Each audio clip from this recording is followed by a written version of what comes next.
नमस्कार बच्चों, आज की हिंदी पाठशाला में आप सबका एक बार फिर से स्वागत है। हम लोगों ने पिछले कालांश में पाठ 2 सपनों के से दिन प्रश्न संख्या 5 तक की चर्चा किया था। अब आज की कालांश में उसके आगे यानी प्रश्न संख्या 6 से हम चर्चा करेंगे। तो प्रश्न संख्या 6 है कि लेखक के अनुसार उन्हें स्कूल खुशी से जाने की जगह न लगने पर भी कब और क्यों उन्हें स्कूल जाना अच्छा लगने लगा। तो इसका उत्तर हम इस तरह लिख सकते हैं कि बचपन में लेखक को स्कूल जाना बिल्कुल भी अच्छा नहीं लगता था, परंतु जब मास्टर प्रीतम सिंह मुंह में सीटी लेकर लेफ्ट राइट की आवाज निकालते हुए मार्च करवाया करते थे और सभी विद्यार्थी अपने छोटे छोटे जूतों की एड़ियों पर दाएं बाएं या एकदम पीछे मुड़कर जूतों की ठक ठक करते और ऐसे घमंड के साथ चलते जैसे वे सभी विद्यार्थी न होकर बहुत महत्वपूर्ण आदमी हों, जैसे किसी देश का फौजी जवान होता है। स्काउटिंग करते हुए कोई भी विद्यार्थी कोई गलती न करता तो पीटी साहब अपनी चमकीली आंखें हल्के से झपकाते और सभी को शाबाश कहते। उनकी एक शाबाश लेखक और उनके साथियों को ऐसे लगने लगती जैसे उन्होंने किसी फौज के सभी पदक या मेडल जीत लिए हों। यह शाबाशी लेखक को उसे दूसरे अध्यापकों से मिलने वाले गुड्डों से भी ज़्यादा अच्छा लगने लगता, यानी ज़्यादा अच्छा लगता। यही कारण था कि बाद में लेखक को स्कूल जाना अच्छा लगने लगा। प्रश्न संख्या 7 है कि लेखक अपने छात्र जीवन में स्कूल से यानी छुट्टियों में मिले काम को पूरा करने के लिए क्या क्या योजनाएं बनाया करता था और उसे पूरा ना कर पाने की स्थिति में किसकी भांति बहादुर बनने की कल्पना किया करता था। इस प्रश्न में हम अगर कहानी की तरफ ध्यान दें, जो हमने पिछला कहानी सुनाई है आपको, कहानी सुना तो उस दौरान भी एक घटनाएं आई हैं, क्योंकि उसी से संबंधित प्रश्न है तो आएंगे ही। तो इसका उत्तर हम इस तरह लिख सकते हैं कि जैसे जैसे लेखक की छुट्टियों के दिन खत्म होने लगते तो वह दिन गिनने शुरू कर देता था। हर दिन के खत्म होते होते उसका डर भी बढ़ने लगता था। अध्यापकों ने जो काम छुट्टियों में करने के लिए दिया होता था उसको कैसे करना है और एक दिन में कितना काम करना है यह सोचना शुरू कर देता। जब लेखक ऐसा सोचना शुरू करता तब तक छुट्टियों का सिर्फ एक ही महीना बचा होता। एक एक दिन गिनते गिनते खेल कूद में 10 दिन और बीत जाते। फिर वह अपना डर भगाने के लिए सोचता कि 10 क्या 15 सवाल भी आसानी से एक दिन में किए जा सकते हैं। जब ऐसा सोचने लगता तो ऐसा लगने लगता जैसे छुट्टियां कम होते होते भाग रही हों। दिन बहुत छोटे लगने लगते थे। लेखक ओमा की तरह जो ठिगने और बलिष्ठ कद का उदंड लड़का था उसी की तरह बनने की कोशिश करता, क्योंकि वह मतलब ओमा छुट्टियों का काम करने के बजाय अध्यापकों की पिटाई अधिक सस्ता सौदा समझता था और काम ना किया होने के कारण लेखक भी उसी तरह बहादुर बनने की कल्पना करने लगता। अगला प्रश्न है प्रश्न संख्या 8। पाठ में वर्णित घटनाओं के आधार पर पीटी सर की चारित्रिक विशेषताओं पर प्रकाश डालिए। यानी पीटी सर यानी पीटी मास्टर जो प्रीतम चंद जी हैं। लेखक ने कभी भी मास्टर प्रीतम चंद को स्कूल के समय में मुस्कुराते या हंसते नहीं देखा था। उनके जितना सख्त अध्यापक किसी ने पहले नहीं देखा था। उनका छोटा कद, दुबला पतला परंतु पुष्ट शरीर, माता के दानों से भरा चेहरा यानी चेचक के दागों से भरा चेहरा और बाज की तेज आंखें, खाकी वर्दी, चमड़े के चौड़े पंजों वाले जूते, ये सभी चीजें बच्चों को भयभीत करने वाली होती थी। उनके जूतों की ऊंची एड़ियों के नीचे भी खुरियां लगी रहती थीं। अगले हिस्से में पंजों के नीचे मोटे सिरों वाले कील ठुके होते थे। वे अनुशासन प्रिय थे। यदि कोई विद्यार्थी उनकी बात नहीं मानता तो वे उसकी खाल खींचने के लिए हमेशा तैयार रहते थे।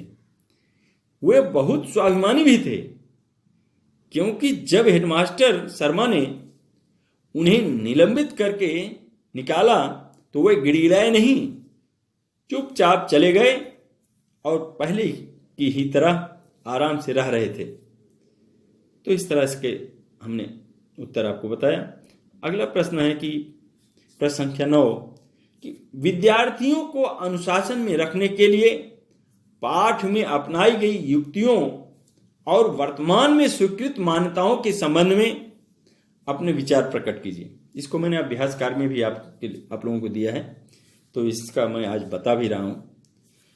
इसको हम इस तरह लिख सकते हैं, विद्यार्थियों को अनुशासन में रखने के लिए पाठ में जिन युक्तियों को अपनाया गया है उसमें मारना, पीटना और कठोर दंड देना शामिल है, यानी एक तरह से शारीरिक दंड देना शामिल है। इन कारणों की वजह से बहुत से बच्चे स्कूल नहीं जाते थे, परंतु वर्तमान में इस तरह मारना, पीटना और कठोर दंड देना बिल्कुल मना है। आजकल के अध्यापकों को सिखाया जाता है कि बच्चों की भावनाओं को समझा जाए। उसने यदि कोई गलत काम किया है तो यह देखा जाए कि उसने ऐसा क्यों किया है। उसे उसकी गलतियों के लिए दंड ना देकर गलती का एहसास करवाया जाए। तभी बच्चे स्कूल जाने से डरेंगे नहीं, बल्कि खुशी खुशी स्कूल जाएंगे। प्रश्न संख्या 10 है कि बचपन की यादें मन को गुदगुदाने वाली होती हैं, विशेषकर स्कूली दिनों की। अपने अब तक के स्कूली जीवन की खट्टी मीठी यादों को लिखिए। मतलब अपने अब तक की स्कूली जीवन, जहां तक अपने 10वीं तक पढ़ रहे हो, तो अब तक की जो खट्टी मीठी यादें हैं स्कूली जीवन की, उसके विषय में लिखना है। तो छात्र को इसे स्वयं करना है, स्वयं विचारना है, लिखना नहीं है इस प्रश्न को, लेकिन हमें जानकारी होनी चाहिए। अच्छा, अब प्रश्न संख्या 11 है कि प्रायः अभिभावक बच्चों को खेल कूद में ज्यादा रुचि लेने पर रोकते हैं और समय बर्बाद न करने की नसीहत देते हैं। बताइए, पहला प्रश्न इसी आधार पर का है कि खेल आपके लिए क्यों जरूरी है। तो इसका उत्तर हम इस तरह लिख सकते हैं, आप इसको अपने मन से भी सोच करके भी लिख सकते हो।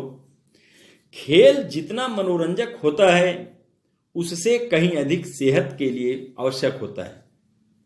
कहा भी जाता है कि स्वस्थ तन में ही स्वस्थ मन का वास होता है। बच्चों का तन जितना अधिक तंदुरुस्त होगा उनका दिमाग उतना ही अधिक तेज होगा। खेल खेल में बच्चों को नैतिक मूल्यों का ज्ञान भी होता है, जैसे साथ साथ खेलकर भाईचारे की भावना का विकास होता है। समूह में खेलने से सामाजिक भावना बढ़ती है और साथ ही साथ प्रतिस्पर्धा की भावना का भी विकास होता है। यानी एक तरह से शारीरिक और मानसिक, संवेगात्मक, हर तरह का विकास होता है। अगला प्रश्न है खा कि आप कौन से ऐसे नियम कायदों को अपनाएंगे जिनसे अभिभावकों को आपके खेल पर आपत्ति ना हो। अभिभावक मतलब आपके माता पिता, आपका चाचा चाची, आपके दादा दादी, अभिभावक सब आ सकते हैं, सब हो सकते हैं। चाचा भी हो सकता है, चाची भी हो सकती है, माता भी, पिता भी, दादा भी, दादी भी, अभिभावक कोई भी हो सकता है, बड़ा भाई भी। अब उत्तर इसका हम इस तरह लिख सकते हैं, या इस प्रश्न पर अपने विचार भी आप प्रकट कर सकते हैं, अपने विचार के अनुसार भी इसको सोच के लिख सकते हैं। तो इस तरह से हमने बताया है। मतलब इसमें उत्तर देखिए, मैं बता रहा हूं कि इस तरह से भी लिख सकते हैं कि जितना खेल जीवन में जरूरी है उतनी ही जरूरी जीवन में बहुत से कार्य होते हैं, जैसे पढ़ाई आदि। यदि खेल स्वास्थ्य के लिए आवश्यक है तो पढ़ाई भी आपके जीवन में कामयाबी के लिए बहुत आवश्यक है।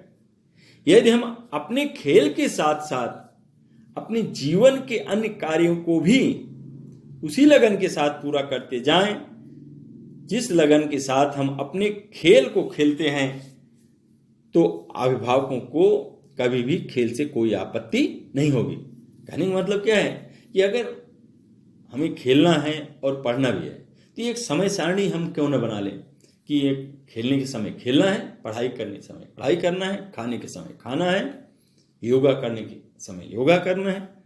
तो हर एक का समय सारणी बना लीजिए। तो समय से उठिए, समय से जागिए, समय से सोइए, है ना। तो इस तरह से अगर हम सब काम समय से करेंगे तो हमारे अभिभावकों को भी कोई आपत्ति किसी भी कार्य से नहीं होगी। तो इस तरह से हमने आज देखा यानी प्रश्न खा में, और इसको भी आपको अपने कक्षा कार्य की कॉपी में इसके प्रश्नोत्तर को लिखना है और इसको समझते भी जाना है, एक तरह से याद भी करना है। कहानी यदि आपने समझ लिया है, कहानी यदि पूरी यानी सारांश उसका समझ लिया है, तो कोई भी प्रश्न आपसे उस पाठ के आधार पर किया जाएगा तो आप लिख सकते हो। और इस यानी जो संचयन पुस्तक है उसमें 3 ही पाठ हैं। उस पाठ से संबंधित तीनों पाठों से 3 ही प्रश्न पूछे जाएंगे और एक प्रश्न 3 अंक का होगा। और इस पाठ से संबंधित यानी बहुविकल्पी प्रश्न नहीं होंगे, ये भी ध्यान रखना। तो इसलिए इस पाठ के भी कहानी को अच्छी तरह से, सारांश को अच्छी तरह से समझना है और प्रश्नोत्तर लिखना है, याद भी करना है। तो आज मैं यहीं अपनी वाणी को विराम देता हूँ। फिर अब अगले कालांश में हम लोग फिर मिलेंगे एक नए पाठ के साथ। धन्यवाद।